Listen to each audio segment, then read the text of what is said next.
Hola a todos, bienvenidos al curso de algoritmos cuánticos variacionales. En la clase de hoy vamos a ver unos temas que yo considero bastante interesantes, espero les guste. Primero que nada vamos a ver ciertas clases de complejidad, tanto clásicas como cuánticas. Vamos a ver después algunas propiedades de los ground state de los hamiltonianos. Y para cerrar vamos a mostrar la universalidad de los algoritmos cuánticos variacionales. Empecemos primero por mostrar una clase de complejidad clásica llamada MA. Esto viene de Merlin-Author y se define de la siguiente manera. Un problema L va a ser parte de MA si existe un verificador probabilístico que corre en tiempo polinomial de la siguiente manera. Para cualquier instancia que sea parte de L, va a existir un input Y, el cual, al usar el verificador en esa instancia y en ese input Y, nos va a dar como resultado 1 con probabilidad A, mayor o igual a A. Por el contrario, una instancia no va a ser parte de este problema L si para todos los inputs, al momento de usar el verificador para dicha instancia, y los inputs, uno va a obtener un output de 1 con una probabilidad menor o igual que B. Estos números A y B tienen la siguiente condición en la que A menos B va a ser mayor o igual a una función polinomial en función del inverso del tamaño de X. Uno puede considerar de una manera sencilla una instancia X como un circuito probabilístico, al cual uno le va a dar un input Y nos va a dar como resultado 0 o 1. Algo muy interesante que podemos notar es que si A, la probabilidad de aceptar es 1 y B es 0, Merlin-Author se convierte en la clase NP.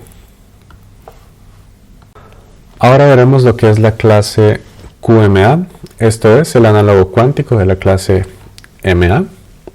Como pueden ver es bastante similar y decimos que un problema se encuentra en QMA si existe un verificador cuántico que corre en tiempo polinomial de la siguiente manera. Para una instancia X se dice que esta es parte del problema L si existe un estado cuántico el cual al momento de usar el verificador para dicha instancia y dicho estado, este va a dar como resultado 1 con una probabilidad mayor o igual a A. Por el contrario, para todas las instancias X que no son parte de L, todos los estados cuánticos al momento de usar el verificador van a dar como resultado 1 con una probabilidad menor o igual que B. Tenemos aquí la misma restricción para A y B que en el caso clásico y este problema lo podemos considerar de la siguiente manera, muy sencilla. Imaginemos que X va a ser un circuito cuántico el cual toma como input algún estado y lo que nosotros vamos a tomar como 1 o 0 va a ser la probabilidad de medir el primer qubit en el estado 1 en la base computacional. Además, se asume que el verificador tiene acceso a un registro de Slack que inicialmente está en los estados 0. Vamos a ver ahora algunas propiedades de los ground states. Primero que nada, son los modelos de computación basados en ground states. Dado un hamiltoniano H, si uno tiene un procesador cuántico y un circuito parametrizado por los parámetros θ, uno puede preparar un estado psi que depende de estos valores θ y el procesador cuántico puede calcular el valor esperado del hamiltoniano H con respecto al estado psi. Entonces nuestro problema ahora es encontrar la mejor aproximación posible usando el estado psi de teta, el cual trata de minimizar la energía de H. Esto es la mejor aproximación que podemos tener al ground state de H. Vamos a ver más adelante ciertas restricciones a H, y además notemos que el verdadero mínimo, esto quiere decir el ground state de H, puede que no sea alcanzado por ninguno de las asignaciones de teta. Esto quiere decir que existe la posibilidad que nuestro circuito cuántico variacional no sea lo suficientemente expresivo y no sea capaz de preparar el ground state de H. Vamos a ver ahora algunos de los primeros resultados relacionados con la complejidad de los hamiltonianos clásicos. Empecemos por Barahona, quien demostró que encontrar el ground state del modelo de Ising de la siguiente manera es un problema NP duro para un látiz cuadriculado. Vamos a ver nosotros en clases posteriores algunos embeddings de problemas NP hard y NP completos para el modelo de Ising. Además, aquí podemos ver que podemos verificar en tiempo polinomial si cierto estado es el ground state de cierto hamiltoniano para el modelo de Ising, ya que sabemos que para este tipo de hamiltoniano los eigenestados van a ser más 1 y menos 1, por lo que podemos verificar claramente en tiempo polinomial si cierto estado es el ground state del hamiltoniano. En cuanto a los resultados iniciales para complejidad de hamiltonianos cuánticos, Kitaev demostró que para hamiltonianos que tienen interacciones de a lo más 5 qubits, encontrar el ground state es un problema QMA completo. Después, Kitaev junto con Kempe y Regev mejoraron este resultado y demostraron que hamiltonianos con interacciones 2 locales también es QMA completo. Olivera y Teral mostraron que para hamiltonianos 2 locales en un látice bidimensional cuadriculado, esto también es QMA completo.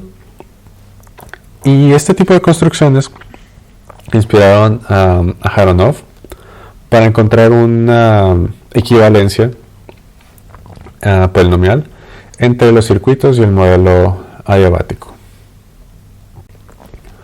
El problema del kernel del hamiltoniano consiste entonces en lo siguiente.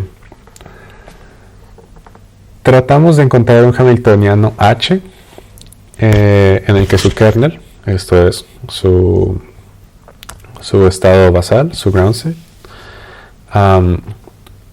está compuesto por cierto set de vectores que uno quiere.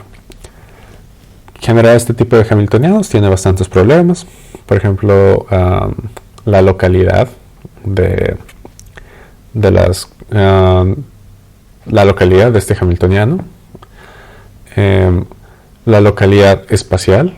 Esto quiere decir si los qubits van a interactuar, por ejemplo, aquí solo con sus vecinos más cercanos o a diferentes distancias.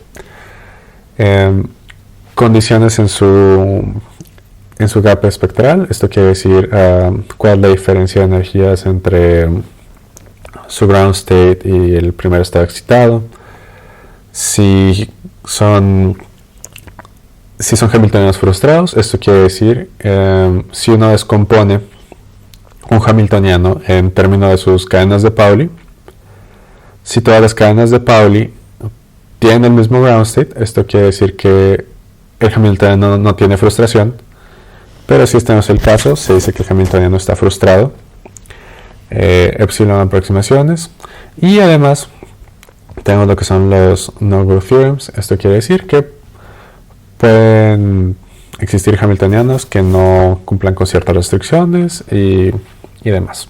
Vamos a ver ahora un ejemplo que es de los kernels del modelo de Ising. Vamos a resolver este problema sencillito, que consiste en encontrar un hamiltoniano el cual está compuesto por cadenas de Pauli, el cual en su ground state va a tener los estados que cumplen con las condiciones del operador lógico AND. Y para los eigenestados que no cumplen con esta condición, tienen que tener por lo menos una energía mayor a 1. Vamos a hacer rápidamente una tabla primero para empezar a trabajar en este problema. Tenemos entonces que para el qubit X, el qubit Y, el qubit Z, y aquí tenemos X y Y igual a Z. Tenemos todas las combinaciones 0, 0, 0, 0, 0, 1, 0, 1, 0, 0, 1, 1, 1, 0, 0, 1, 0, 1, 1, 1, 0, finalmente 1, 1, 1. Podemos empezar a darnos cuenta que algunas de estas combinaciones cumplen con la condición del operador lógico AND. Por ejemplo, esta de aquí, 0, 0, 0, 0 y 0 da 0, 0 y 0 no da 1, por lo tanto este no cumple, 0 y 1 da 0, este sí cumple, 0 y 1 no da 1, este no cumple, 1 y 0 da 0, este sí cumple, 1 y 0 no da 1, este no cumple, 1 y 1 no da 0, este no cumple, 1 y 1 da 1, este sí cumple. Entonces ahora decimos, vamos a decidir cuáles estados van a ser parte del ground state del kernel, igual 0. Este va a ser 0, este va a ser delta mayor a 1, este va a ser 0, este va a ser delta mayor a 1, este va a ser 0, delta mayor a 1, delta mayor a 1, y este va a ser finalmente 0. Entonces ahora podemos empezar a construir nuestro hamiltoniano.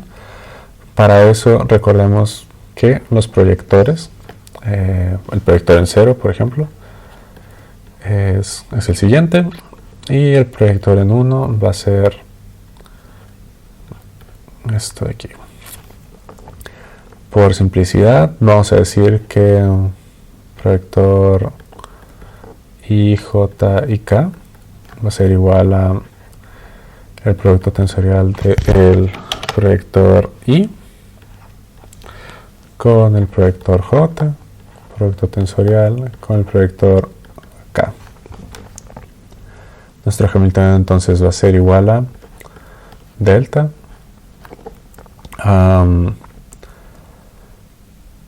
P001 correspondiente a este está aquí, más P011 más P101 más P110. Ahora recordando que P0 es igual a identidad más Z dividido entre 2 y que P1 es igual a identidad menos Z dividido entre 2, podemos sustituir en este hamiltoniano y expandir en términos de identidad y zetas, y así podemos tener nuestro hamiltoniano en forma de cadenas de Pauli. Ahora empezaremos con lo que es el cómputo cuántico variacional. Vamos a dar primero un breve repaso. Recordemos que el cómputo cuántico variacional queremos minimizar cierta función de costo dada por un hamiltoniano. Empezamos por preparar un estado psi que depende de ciertos parámetros θ, que son parte del circuito variacional. Después calculamos el valor esperado de cierto hamiltoniano, el cual expresamos como la sumatoria de cadenas de Pauli, de la siguiente manera. Después, en una computadora clásica, esta función de costo se va a usar para optimizar los parámetros θ para minimizar de manera iterativa el valor esperado. Recordemos que la manera en la que implementamos la función de costo, lo que vendría siendo el hamiltoniano, es descomponiéndolo en términos de sus cadenas de Pauli. Y tenemos el principio variacional, en el que vamos a tener que el valor esperado de cierto hamiltoniano con respecto al estado variacional va a ser mayor o igual que el verdadero ground state. En este caso, simplemente psi.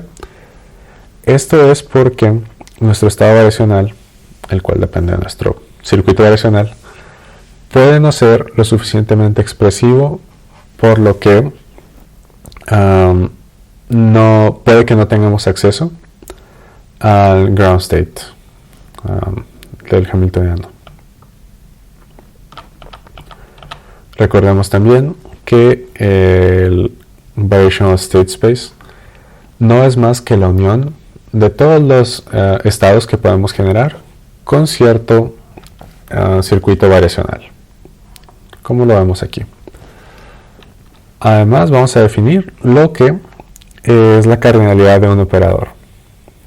Por ejemplo, en este caso, para un operador h, la cardinalidad va a ser el número de cadenas de Pauli que forman este operador h.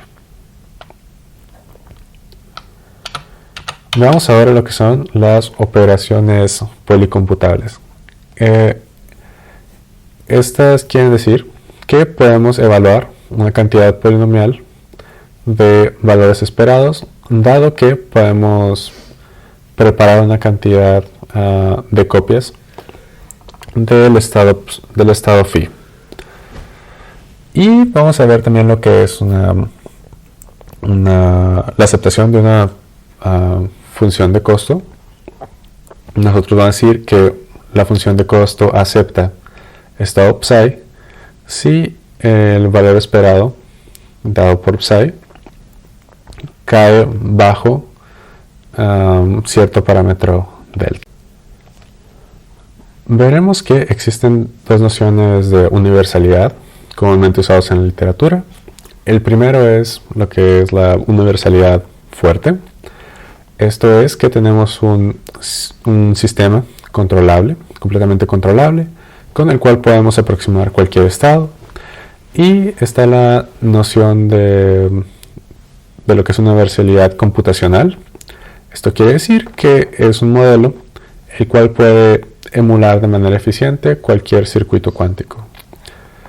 Como resultado, se encontró que se puede simular cualquier circuito que tiene una profundidad P y el cual contiene a lo mucho compuertas de dos qubits con un ansatz que tiene una profundidad polinomial en P. El problema del kernel cuántico ahora consiste en lo siguiente. Dado un circuito, dado un circuito el cual tiene P compuertas cuánticas y que se aplica a un estado 0,00000, el problema es encontrar un mapa, esto es, un hamiltoniano, el cual expresamos en términos de cadenas de Pauli, dado que su ground state sea el circuito que prepara, sea el estado que prepara el circuito cuántico que mencionamos inicialmente. Y además este hamiltoniano tiene que tener una cardinalidad que es polinomial en el número de compuertas del circuito inicial.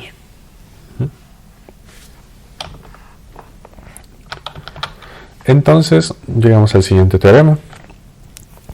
Dado cierto circuito, el cual tiene P compuertas y que prepara un estado psi en n qubits y que contiene P menos C compuertas que no son de Clifford. Recordemos que las compuertas de Clifford son aquellas que permutan las cadenas de Pauli.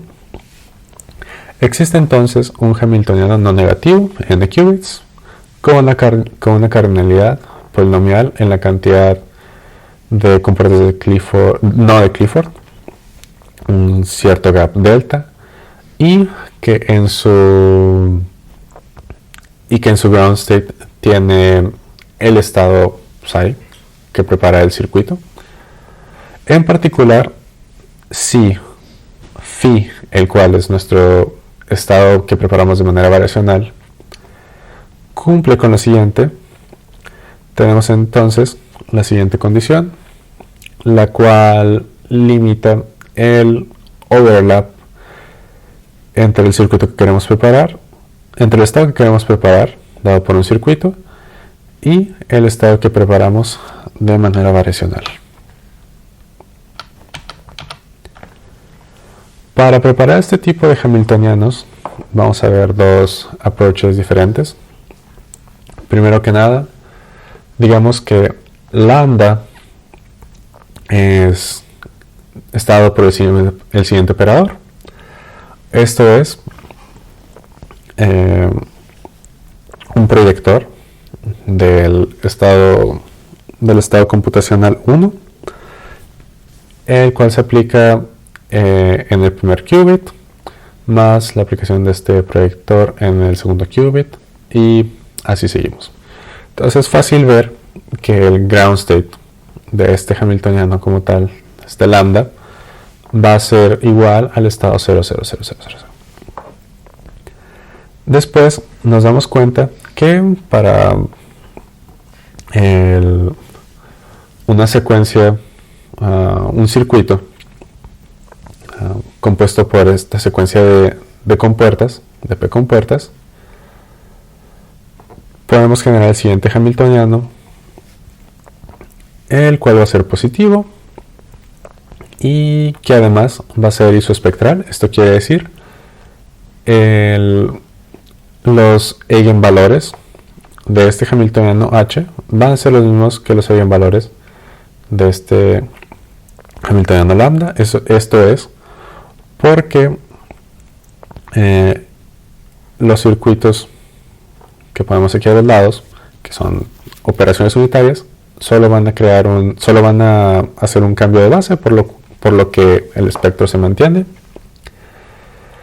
Y de esta manera podemos decir que el ground state de este hamiltoniano va a ser entonces el resultado de operar las compuertas UL hasta P en el estado 0. Veamos ahora y rápidamente también en forma de repaso. Recordemos que el grupo de Pauli se compone por todas las cadenas de Pauli de cierta dimensión, en este caso n, multiplicadas por un número complejo,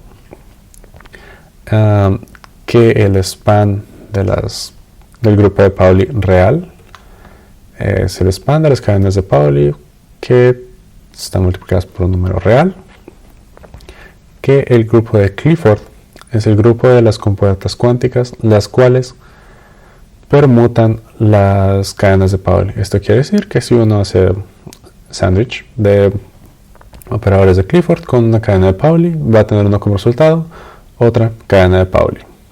vamos a ver aquí de la misma manera, y podemos ver que este tipo de compuertas, las compuertas de Clifford, mantienen la cardinalidad de un hamiltoniano. Podemos ver además que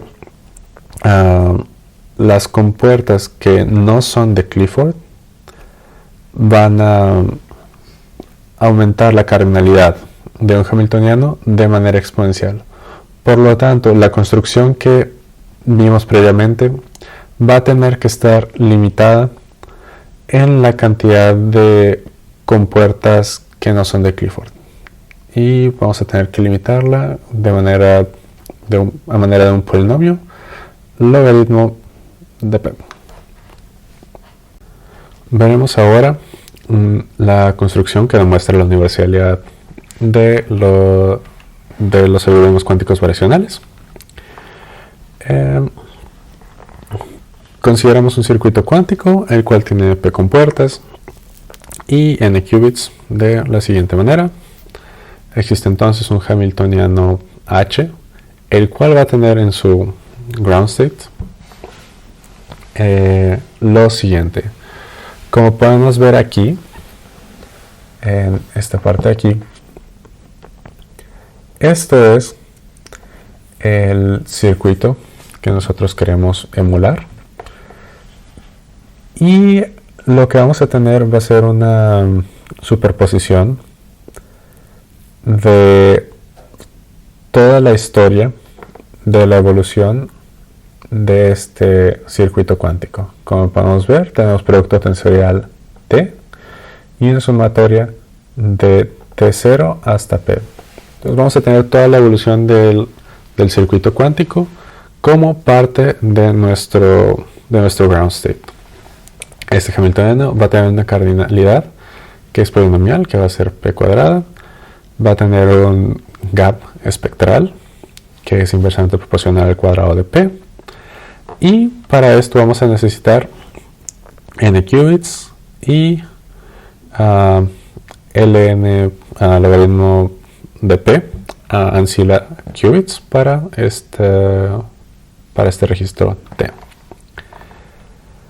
Vamos a ver que H va a aceptar los estados phi, los cuales tienen un overlap con el estado que queremos separar de la siguiente manera, como ya habíamos visto previamente. Y además vamos a ver que con el overhead de cardinalidad que tenemos, podemos usar esto para incrementar nuestro overlap de la siguiente manera. Vamos a ver un poco más detalle más adelante. Primero que nada, vamos a usar el siguiente hamiltoniano, en el cual vamos a tener el cual podemos ver de la siguiente manera. Va a ser una sumatoria de T1 hasta P, donde recordemos P es el orden de nuestras compuertas, donde tenemos cada una de las compuertas que vamos a querer aplicar, y las tenemos en este tipo de hamiltoniano, este tipo de construcción. Podemos ver entonces que el ground state de dicho hamiltoniano va a tener la siguiente forma, en la que podemos ver que efectivamente es la historia, como podemos ver aquí, va a ser la historia de aplicar estas compuertas a cierto estado. Sin embargo, en este caso, este estado va a ser cualquier estado en general. Por lo tanto, necesitamos un ingrediente más para probar la universalidad. Tenemos ahora que levantar la degeneración de este estado, y lo hacemos de la siguiente manera. Usemos ahora este otro hamiltoniano, en el cual vamos a usar un proyector rodeado de dos operadores unitarios B y B transpuesto, y y aquí tenemos otro operador en el espacio ancilar que va a corresponder a t. Al agregar este hamiltoniano a este hamiltoniano de aquí, vamos a levantar la degenerancia de h prop de la siguiente manera. Por lo que vamos a ver que el ground state resultante va a ser la historia de aplicar las compuertas UL, pero al estado B, al estado B en ceros, lo cual controlamos aquí, y no algún estado arbitrario como lo teníamos en el hamiltoniano hprop original. Ahora estamos limitando nuestro ground state solo a la superposición de estos estados. Se puede mostrar también que la función de costo va a tener un gap. El gap es el siguiente y, como podemos ver, es proporcional al inverso cuadrado de P, lo que es la profundidad del circuito que queremos aproximar. Y también podemos ver que el log space, lo que vendría siendo el registro T que vimos previamente, lo que nos dice el momento en la historia de la aplicación de los operadores UL al estado 0, requiere una cantidad logarítmica de P de slack qubits, los cuales van a dejar el ground state de nuestro hamiltoniano de la misma manera, y al mismo tiempo van a dejar el gap invariante. Resumiendo brevemente, tenemos que existe un hamiltoniano no negativo, el cual va a tener una cardinalidad polinomial con un gap espectral que va a ser proporcional al inverso cuadrado de P, el cual va a actuar en n qubits más el logaritmo de P qubits ancila, y el cual va a tener como su ground state la historia de la aplicación de los gates UL en 0. Ahora, si el circuito que prepara el estado phi, el cual está aquí, define H, la pregunta es si H va a aceptar phi, a lo cual podemos ver que sí, ese va a ser el caso. Si uno agrega m compuertas identidad, podemos ver que tenemos la siguiente igualdad, como se ve aquí, por lo que si seguimos agregando compuertas identidad para un valor de m, el cual es mucho más grande que p, podemos ver que de este lado esto se va a convertir en una unidad, por lo que el hamiltoniano va a aceptar el estado phi. Les dejo ahora la bibliografía que se usó para esta presentación. Espero les haya gustado. Fue bastante más compleja que las clases anteriores, supongo. Pero si alguno tiene dudas, podemos platicarlo en el grupo de Discord, o pueden revisar los papers que aquí les dejo. Son bastante explicativos. Y muchas gracias por su atención y nos vemos en la próxima.